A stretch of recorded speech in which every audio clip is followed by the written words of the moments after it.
Hello, everybody, and welcome back to another episode of Down to Earth Podcast. Yes, I said it, Down to Earth With a two. Podcast. I'm your first co-host, Demario Darrell Crosby. This is your second co-host, JJ. Mr. JJ himself. Mr. JJ, how was your weekend, brother? Talk to me. It was good. You know, we got an extended How's your weekend. Week was good. Busy. A lot of driving. Clocked in a lot of miles. A lot of Okay. closings. Okay. Made a couple families happy with some houses, you know. Okay. Gotta do what you gotta do. Didn't sleep much. I'm tired. I didn't get to game as much as I wanted to, so I got a little itch. The gaming itch. This weekend, caught up on sleep a little bit. Gamed a little bit last night. We played Friday. Triple threat challenge. I remember that. Won on every game we touched. Yeah. Labor Day weekend, but tomorrow I'm gonna go work. I got to. On Labor Day. That's what it's for, if you guys think about it.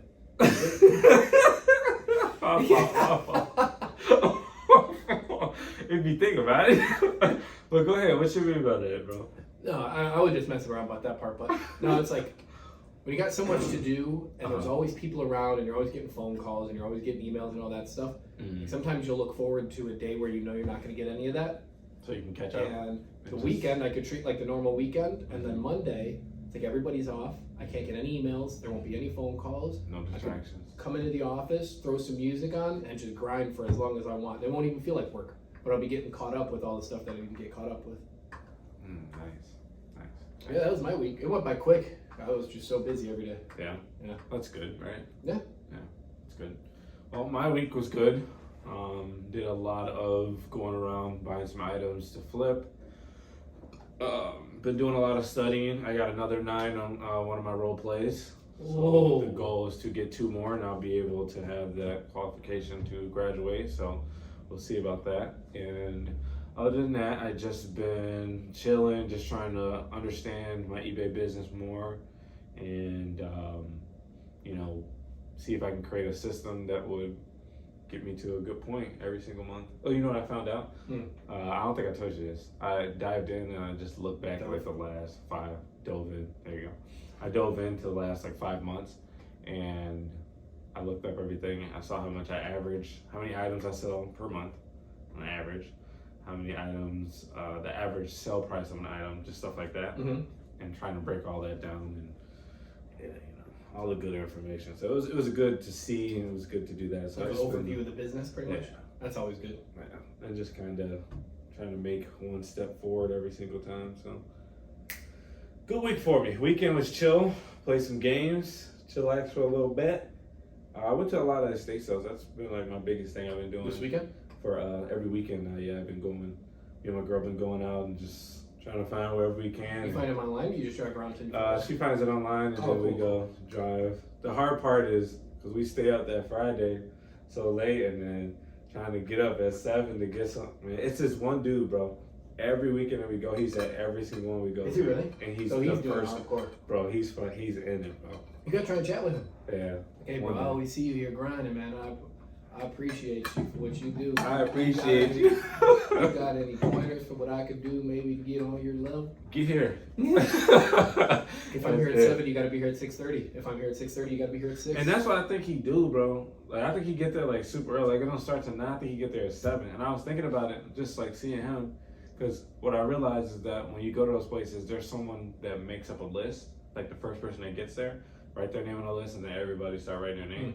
I didn't know that was a thing at first. I thought you would just go up there and just as soon as 8:30 they just let everybody in. But I guess that's just too chaotic. Well, you know what else too? If he knows what time it's at, he could purposely get there early and be like, "Oh man, I thought it started at this," or "Hey, do you guys want some help setting up, finishing up, whatever?" And then kind of just trying to see if you could maybe build a quick little relationship that might allow you to go run in there and just automatically grab everything that you want. Because he could already had stuff in his car before anybody else gets there to go on the list.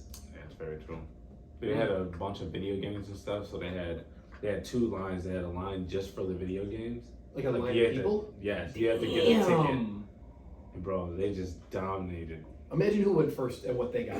But the thing is that like the hard part is like estate sales. It depends on which ones you go to. Some people are trying to sell that stuff for the highest thing, so it's like some of the stuff isn't even worth it. But if you know your niche, then you're going in knowing, hey, yeah. if there's a Sega, I'm not paying more than $300 for it. Exactly. Yeah. And if they want 600, then you're like, kick rocks. Okay, on to the next one.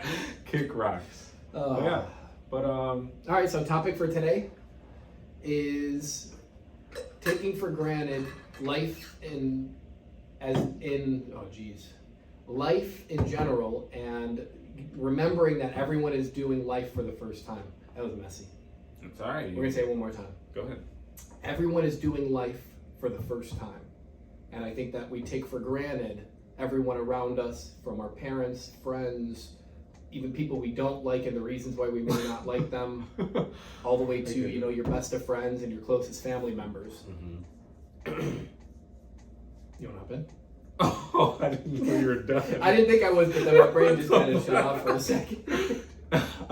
Yeah, so I think this is going to be a very interesting topic, because when we actually came up with this topic, the first thing I thought of was the expectations that I had on my parents, right? I can just remember back then, when something happened, or if I needed to know something, I asked questions and they didn't know or something like that. I'm like, you're supposed to know. Mm-hmm. Like, you're the parent. Like, a parent to me back in the day was like, I guess, God in a way. Yeah. They knew all, tell all. They could tell you exactly how this would work, how that would work, what not to do, what to do, and stuff like that. So I think I put a lot of expectations on my parents. And, you come to find out that everyone is doing life for the first time. This is their first time being a parent. Yep. Even though they had 1, 2, 3, 4, 5 kids, whatever. But they're all different. They're all different in their own ways.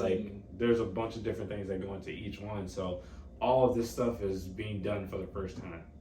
And to put the expectation on them that they're supposed to know everything is Correct. just wrong on every level. Wrong. Especially when you think about it. You're like, there's just, because that's like you supposedly having all of the answers to life right now.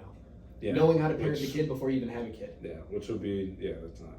Knowing how to be the best husband, knowing how to be the best dog owner, the best employee. Because you can read about stuff, you can do all but that until, research, right. but like the experience is like it's so different. So like, you can prepare for stuff, and I mean it's always good to prepare for stuff, right? It's funny too. I think some of my parents' go-to answers when we got a little older and we had smartphones and that started becoming like the thing, was, "Why are you asking me? Google has all the answers now." So like it kind of shifted into, oh, that's kind of right. So maybe I won't ask my parents some of these questions and I'll just Google it. Mm-hmm. And I'm curious how many parents like really took that to heart and like just said, I don't want you to ask me anything at all. Not saying that my parents did. I don't want you to ask me anything at all. If you can't find it on Google, then maybe you bring it to me. And I feel like that's just like a little, like an out to trying to be a parent and passing all of that responsibility onto the internet. They don't care. They want you to. Exactly. Bring it. They want to lock you in. Huh? I don't know. Come on, lock you in. Yeah, so I think that was a big thing. And I guess I even go back to even parents, and now that we're talking about this without really even going into it beforehand, is like even going back to younger grades or when you're younger, even now, people that just seem like they hate life or that they just hate you and they don't even know you, or people that were like bullies back in the day, and most people are bullies because bad relationships in the household and stuff that's going on at home, and they have nowhere else to express that than people that are smaller than them at school. It's not funny, my fault.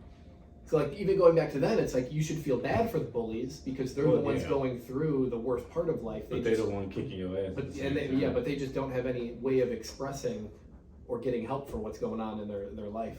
So they just busting your chest up. If they can you imagine being like really small and fucked up at home and you can't even bully anybody? You go to bully somebody and they just beat you. Oh man. That's terrible. But no, that's valid. That's valid though. That's very valid. Kids don't know how to understand, That's a very interesting point. Kids going through parents going through a divorce. Like you're just supposed to have all the answers. Like, hey, this is just how it is now. And you're like, oh, okay. And then the dynamics change and all that stuff changes. Yeah. I lived through that, so I know all those. Yeah. But I know some people, like the age when it happens is really big.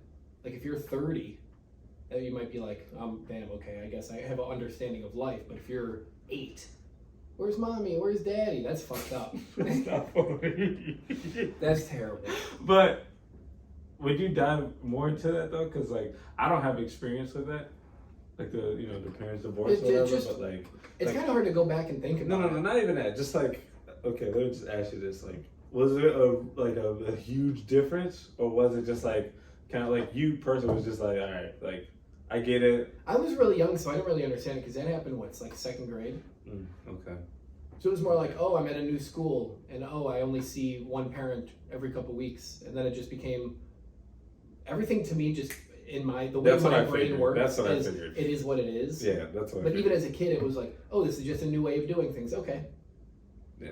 But I know some that's people, some saying. kids like they really fight it, and it really breaks them. Well, yeah. It's like, and I can't see, like, what if you get stuck with the parent that isn't your favorite? You know, as a kid, you always have a favorite parent, and you're like. I didn't think about that. I only see mom I see her, and if you break it down, so usually how it goes is every other weekend, Friday night, all of Saturday, half of Sunday. That's typical. For what? For visiting the parent that you don't live with. Okay. Yeah, so that's, okay. Yeah, I've seen that. That's like two full 48-hour days, right? Mm-hmm. So that would be 4 days a month times 12. You see them 36 days out of the year. Mm-hmm. That's like 10%. 10% of the year you see that other family member. So that has a big effect on other kids and stuff. But nobody ever asks like how that is for the parents either, because they're going through that for the first time. That's very true. It sucks for the kids, but I can't imagine, a parent wanting to see their kid all the time, but because of a relationship that broke down, they're forced to not be able to do that. That's just crazy to me. All of that aspect of everybody going through stuff for the first time. That is pretty wild. Is that bee in here? Oh no. I got no bees in here. Just wanted to check, bro. But no, that's very interesting because I never thought about the aspect of, and that goes back to what we said, just having the expectation on the parents to just be like fine and not have emotions and not have like negative thoughts and like everything's good, and you see a side of them that they want you to see, that that they because they want to protect you, of course, all that stuff. But deep down, like how is that whole thing of like how is that going through just a divorce? I don't know. I don't know either. Exactly, right. That's what I'm saying. So like, but Probably they have that experience and like, it's just wild. But even on the flip side of that, parents that aren't divorced, like if one partner really messes up, but there's a decision to be made to stay together, like that changes the entire dynamic of that relationship forever. And I mean staying together because you have kids. Well, yeah, exactly. Not just because you're like, oh yeah, let's just try again, whatever. But sticking through it after, let's just say somebody cheats.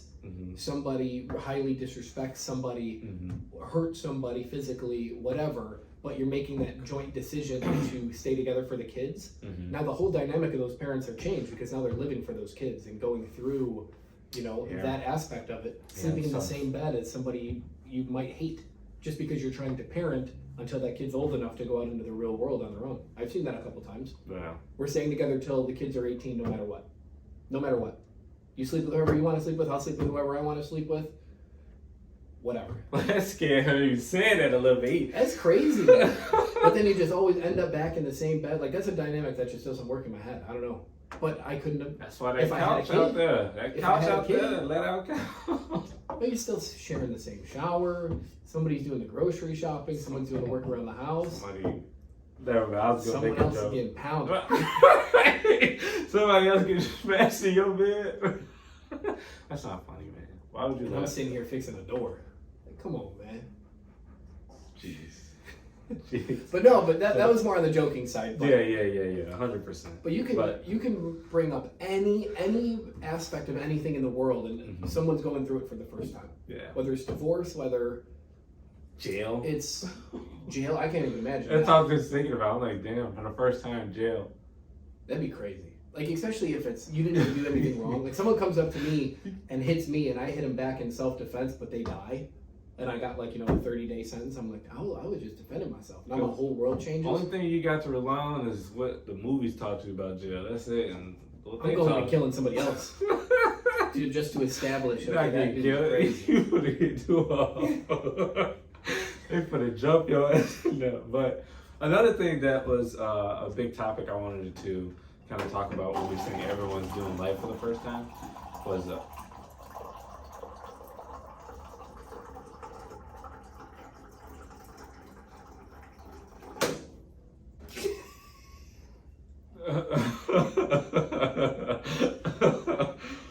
Another thing I wanted to kind of deep dive in was just as a kid having the strict lifestyle versus an open lifestyle. And what I mean by that is not being able to do the things like most kids were doing, like being out partying, going to certain parties, going to certain things, and just not being able to stay out past 10 o'clock, stuff like that. So 10 o'clock. So when I was coming up, I had a strict lifestyle, and I did a lot of rebelling during that because I would see my friends doing X, Y, and Z, having all this fun and stuff, and I'm just at the crib. Like, it was a point for me, I didn't even have texting when everyone else had texting. Yeah. I just had a phone call. Like, I can only call. I didn't have texting. My dad didn't want to do texting, nothing like that. So I was just, hello, what's up? We text you. And I can't receive. Are you coming to the movie theater? That's what everybody used to do. You going to the movie theater? No, man. Nah, I got it. And it would get to a point where I was just like, I didn't even want to ask because I knew, like, they were either stalled to the point of, I didn't even want to go anywhere. Like, I would ask you, like, hey, can I go here? Yeah. Just be watching TV and just not even responding to what'd you say? And you know that that's a no. And you know that that's a no. So I just be like, whatever, or I'll come up with excuses, be like, nah, man, I'm chilling today. I'm feeling good. But, I kind of understand why, they were strict. I don't think I'm going to be as strict, but I can understand it, and I think it did help me, grow into a certain way with them being strict that I can understand and see now because... Yeah, too bad one of us didn't have open, because we're both from a strict parents, so we don't really have the other background. Point of view. But I was the same. If I wanted to do something, I had to write a story. Yeah. How everything was going to play out, and how it was going to not be crazy. And then I think the best part about it was that what I learned through being raised through the strictness was that I started actually connecting dots in my head of, wow, if I did go there, it was going to end exactly how it did end. Cops getting called, parties crash, people are in trouble, tickets, whatever.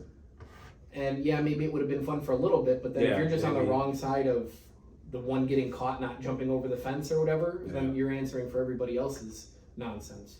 I think about the open lifestyle and, based off of having the strict lifestyle and seeing from the outside the open lifestyle, it look fun, it look all that, but like what are they going through that, maybe they feel like, damn, why do my parents care about like me being out this late or like, what I'm saying, just like stuff like that. And it's crazy because it goes down to the parents, because those are the kids that usually have the crazy party parents that are, it's open house. Oh, the parties are always at their house, and your parents don't really want to go hang out with their parents because they don't like their parents. Yeah. Because I think we all have a couple of friends where our parents are like, oh, and then they talk shit about their parents. Yeah. And then you're kind of like, yeah, well, you're not wrong. Sadly. But yeah, I thought that was an interesting point of view for sure. But let me ask you this, based off of talking about open lifestyle versus strict lifestyle. You personally, do you plan on having a family? Do you want to have kids? You do? Okay. We talked about that before. If you, just for the on the podcast.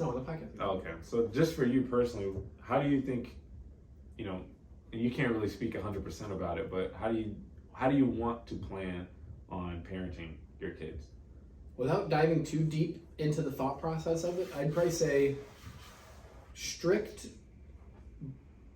but kind of open in a way where, if it's everybody just like they just turned 16, right? Everybody's got their driver's license and they're going to take a 12-hour road trip, pack the car full of 4 16-year-olds. I don't know if I'm going to be comfortable with that. A 12-hour? Yeah, nah, nothing like that. No, 4 16. What did I say? I might have said everybody gets their license at 16, right? And right. You said as a group of like 4 16-year-olds, and they're going to like a 12-hour drive, a trip somewhere, right? Yeah, nah. Where some of the parents might be cool with it, but I'm like, you don't even know how to like do your laundry, let alone live on a 12-hour road trip. So then if my kid's if my kid's driving, then maybe, because I know if my kid's gonna be anything like me, they're gonna be a great driver. But if it's, shithead Sally is getting behind the wheel and driving, and we know that she barely passed her driver's license exam, then it's a no-go. Because I was always like that. When did you not see me driving all the way back to high school? If I wasn't driving, I didn't want to go, or I would drive myself. I was driving everywhere. And that was the thing that was like a luxury for a while was driving yourself somewhere. Yep, and I still stick to that now because guess what? Even if I brought people, if I want to leave, if I want to leave, you can either find a different ride or leave when I'm leaving. Or if I'm not driving with anybody, I can come when I want and I can leave when I want. Yeah. So I think hopefully that's something that's passed on to my kids. That's definitely a freedom that I need. Like, if I go on vacation or something, and like let's just say I'm going on a family vacation and we only rent out one car, I'm like, no, that's not gonna work. I'd rather pay the extra money to make sure I have my own car. Exactly. Even if it's like, oh no, I'm good. You can save money, like no, like it's just the luxury of that freedom. Being control. It's actually more control than freedom, but I mean, to me, it's freedom. It's just being able to go where I want to go. But I guess it is also control. Yeah. I think it's both. It's both. But going back to the parenting, yeah, strict, but I'd be more open to meeting the parents. Open to meeting the parents of the kids of the friends of my kids. Like I feel like that doesn't happen enough. It's more of like, oh hey, I'm going to Jake's house. Oh hey, I'm going to DeMario's house. Oh hey, I'm going to this person's house. And the parents just being like, okay, have fun, be safe, make sure you're home by 5, by 6, by 7, by 8.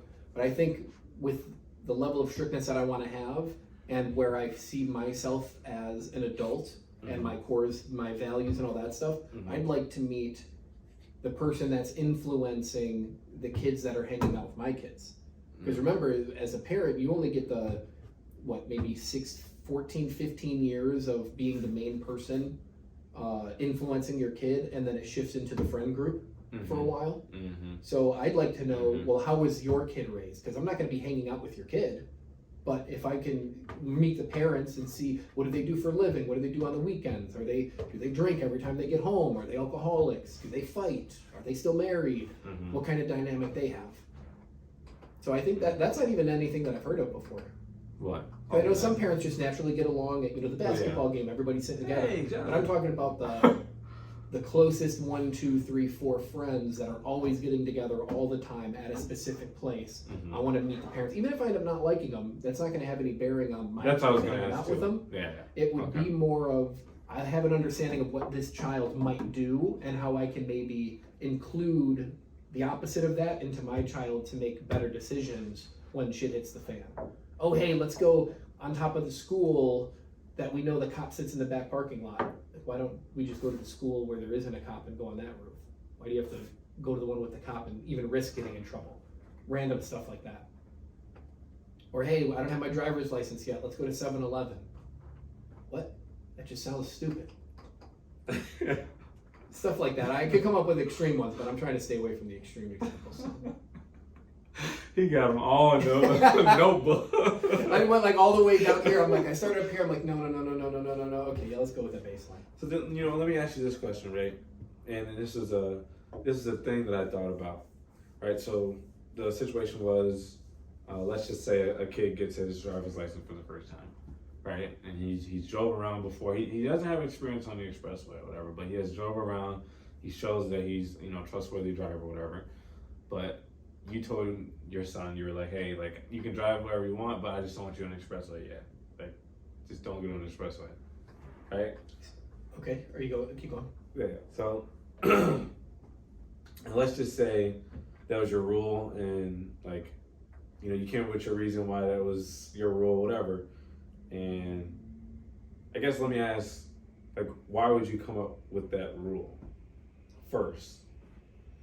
Well, okay, that rule I'm not a fan of, but I know what you're getting at in general. Yeah, I know what you're getting at in general. Yes, it would be because figured you weren't a fan. either like personal trauma or something that happened in the past that knows that I should probably put this up front now so that my child doesn't have to go through it. But I would only do it for like extreme stuff, like Like what would be an example? Like, hey, I know everybody drinks underage, right? And I know that you get your license at 16, and if everybody's drinking at 16, 17, like first, you don't know how to drive, you don't know how to handle alcohol, like, just don't get in that car. Like, stuff like that. But I know that every parent's always like, if anything happens, call me, I won't be mad, whatever. And I feel like some of them are going to be mad because they are mad, but I wouldn't be. No, I know that I'm not wouldn't. going to I be. wouldn't. I would actually turn that car trip back into like turning it into something and like being actually really happy. Like, hey, you want to go to the store get a toy? Mm-hmm. Well, they're probably not gonna have toys at like 16, 17. Hey, what the fuck? You want some V-Bucks?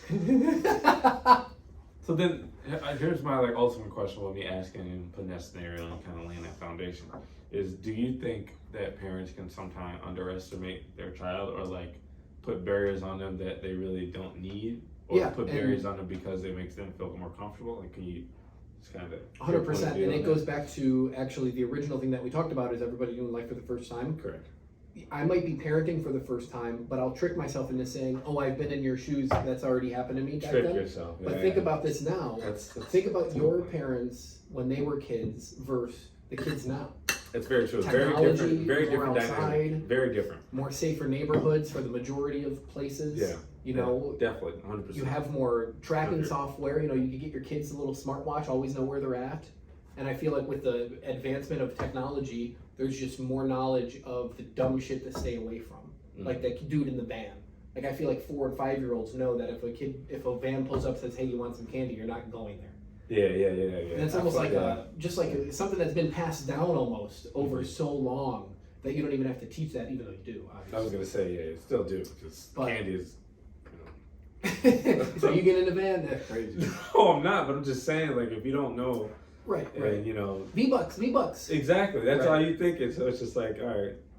But yeah, that's how I was kind of going with that.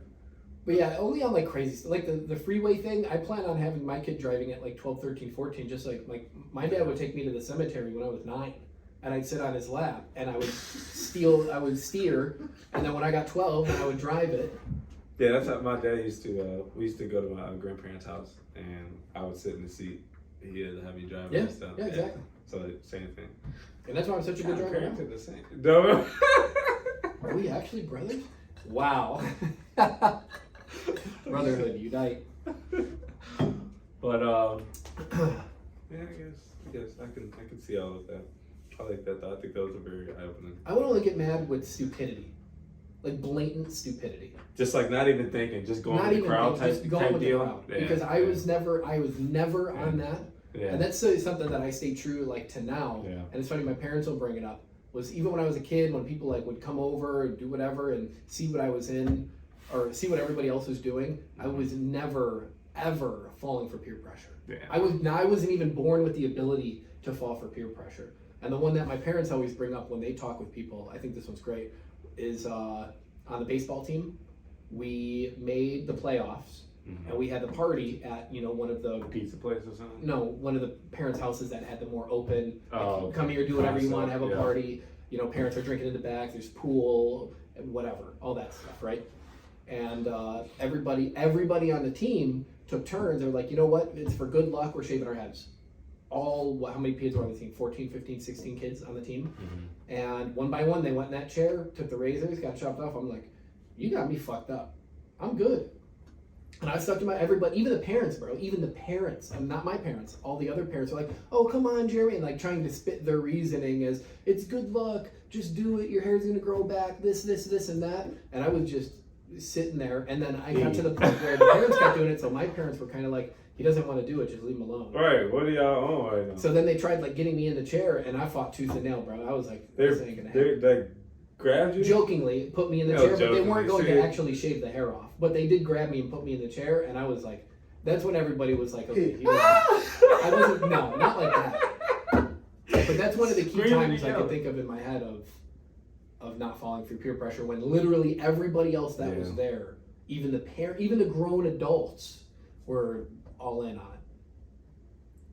Wow. So if I could pass on one thing, it would be that, because not falling for peer pressure will get you far and possibly stop you from dying a couple times.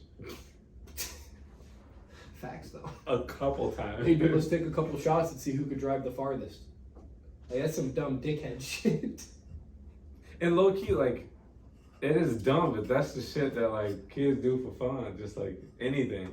Right. Let's go jump the fence with a dog and see who get their ass bit. Right.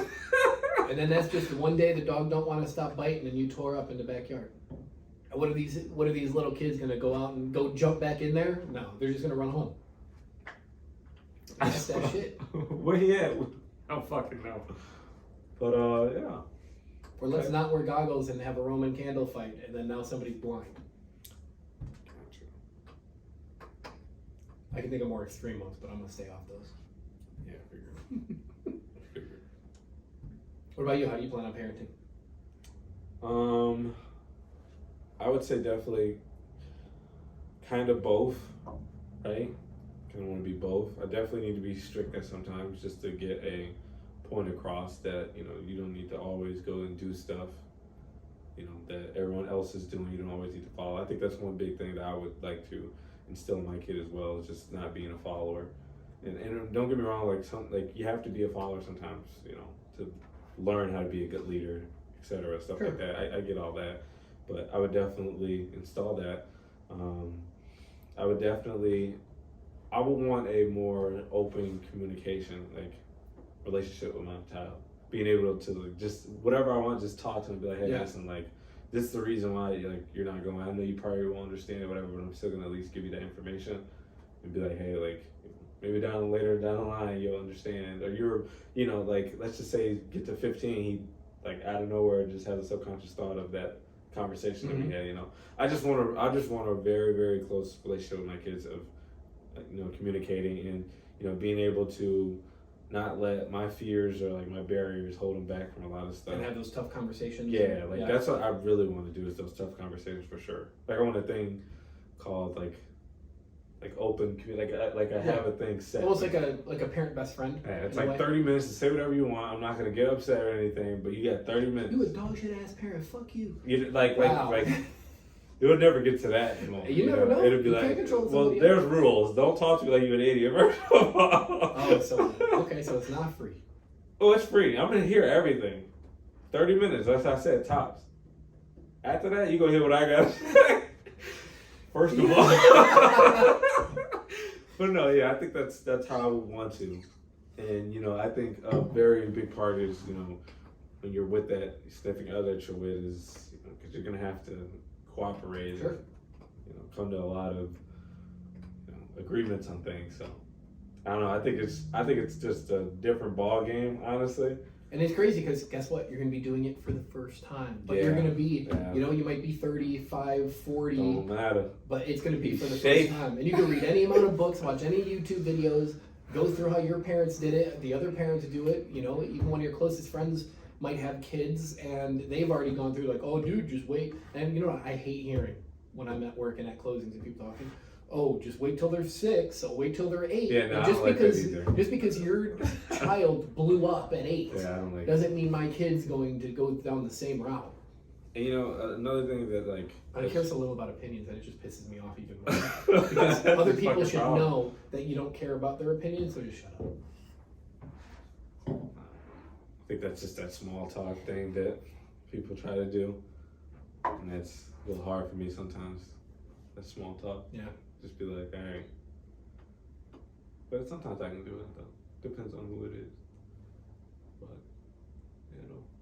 I think a line that I don't want to get skewed is, you know, you talked about how following your own path and not like going with the crowd. Yeah. But I think there's a big difference between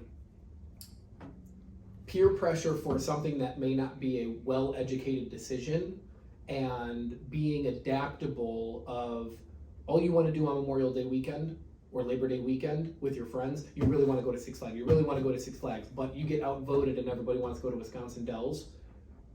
I think there's a difference between just saying, you know what, okay, this time we're going to do the Wisconsin Dells instead of you just saying, oh, fuck you guys, I'm going to Six Flags by myself. I'm sorry, I didn't. Does that make sense? I didn't catch that. So I think there's a big difference between wanting them to be, you know, a leader and not follow the wrong crowd doing the wrong things, but being adaptable and realizing I can't have everything my way. Yes, 100%. And if it's our closest 4 friends, and you know 3 of them want to go to Wisconsin Dells, I'm the only one that wants to go to Six Flags, and we're trying to plan a weekend. Mm-hmm. I think it would be detrimental that the child realizes, or the kid, even if, as they get older, because it's all instilled at a younger age, that, okay, you know what, yes, let's just do it, we'll do that, and then next time we'll include what I want to do. instead of just being so stubborn. That's the word I was looking for. There it So is. stubborn that That's okay, you guys go do whatever you want. I'm gonna go. do this. I'm going to do this by myself Because he didn't get his way. because you didn't get your way. Yeah, Not because they're I got making you. a bad decision of what to I do. got you. That could be detrimental to your health, your life, anything like that. But Yeah. yeah. And there was a point I wanted to just kind of like scratch on is that I think I remember hearing from the age of like 1 to like 10 or 12, something like that, says the kid's brain is in theta. Have you heard that before? Yeah. Mm-hmm. Something like that. So a big thing that like the kids do is they're just sponges. So like all your emotional swings, whatever they see and stuff that you are not realizing that they're like They're clinging on to or like getting, like all of that's getting and like going into them, and it's doing a lot. So I think that's one big thing that, I think it's hard, but that's one big thing I want to try to be aware of. Is just like, what am I doing and like what am I showing? Right, they're not just a baby that understands nothing. Exactly, exactly, like putting them in a barrier. Oh, they're just a baby and like that, but actually, like just considering them just a human being. Like he's doing everything I'm doing. When I people watch, you know what I mean? Or let's just say, like for instance, like out of just reaction, I'm walking and 2 dudes start running. Like I'm gonna be like, I run too. You know what I mean? So like I'm a human. I need to understand that baby is a human too. And I just want to be aware of the stuff that I'm doing, my habits that I don't want them to have or something like that. And, just making sure I'm being very thorough and, Yes, and like mirroring too. Like the baby can connect like your visual expression of anger and then you throwing the pillow at the wall. Mm-hmm. And then, you keep doing that because that's in your bad habits of every time I get angry, I take this pillow and I throw it at the wall. They don't do that. Eventually, they're going to do that. You can't even be mad at them. You can't. Because it's engraved in them pretty much now. Mm-hmm. And at the best, you have to learn how to change your bad habits. Exactly. You have to learn to try and push the better ones onto the kids and stay away from the bad stuff. The goal isn't to be perfect. Like, that's definitely not the goal. But there's just things. I think with the internet and stuff, and like you see different stuff now, like there's a lot more stuff to be thinking about. Yeah. Instead of just, I have a kid, so now I have to parent. And you know what? I'll go ahead and say this too. I'm glad you brought the internet part up. Yeah. I will go out and say right now that younger parents and also a little bit of the older parents that have like that iPad generation are doing the worst possible job I've ever could have imagined in my life when it comes to what they allow their kids to do with technology. What do you From mean? what they can look up to no parent controls to not even knowing the shows that the kids are watching now, even though they're kid shows. Every show has something that they're trying to push. Yeah. And I want to know what is being pushed. Yeah. And some parents don't even know the names of the shows. They're just like, oh, iPad, and then they go and they know where to click. What they do? Wait. iPad. But no, they're just watching their cartoons. They're just watching their shows, whatever. But what are they really pushing in there? And I've seen some shows that I'm not going to get into what they're talking about and how I feel like some parents should be able to teach this stuff, not children animated TV shows. That's very true though. But yeah, I feel like there's just too much. Oh, it's a kid's iPad that has its own locks on it, and some stuff can't be downloaded. But still, what is your kid viewing and indulging and sponging up every single day? That's facts. That's huge. It's really huge. Like imagine if you took a kid, put them in a locked room for 10 years, and they only watched SpongeBob, what that kid would turn into, or Ed, Ed and Eddie. Hold on, Ed and Eddie. That kid coming. But that's our example from when we were growing up. Like even those shows, if you go back and watch SpongeBob now, there's stuff in there that they put just to make it enjoyable for adults to watch. Yeah. And little things that you might not pick up on, and that's good because the kids won't pick up on it. But there's still stuff there. Yeah. There's still the treatment of different people, and Plankton is always disrespected, so that might signal, okay, there's somebody that I can pick in my life that I can always disrespect. That's a very good fucking point. Or there's always somebody that's trying to steal stuff from me. Oh, that person picked up my pencil, they're the Plankton, and now I'm just creating this childish thing of, okay, I'm always going to disrespect this dude, and you're turning into a bully, and you take that many different ways. So I wonder what these TV shows are now. That's very true. That's good. I know. That's good. and having. But I'll also put out there that I'll probably be one of the best when it comes to technology and what my kids allowed to view, not view, but also teaching them how to use technology early on. I feel like most of the time it's just, here's an iPad, you know where to click to do some stuff, but I want to actually teach using the technology and, you know, finding stuff and maybe even like a little bit of coding early on, especially if we keep going into the world of AI and everything online and stuff. Why not like find some child, like, you know, instead of the, you know, the block thing, like the circle, the square, the triangle, and you put it into the thing that you used to have as a kid. That, but the coding version of now, because that's what it is now.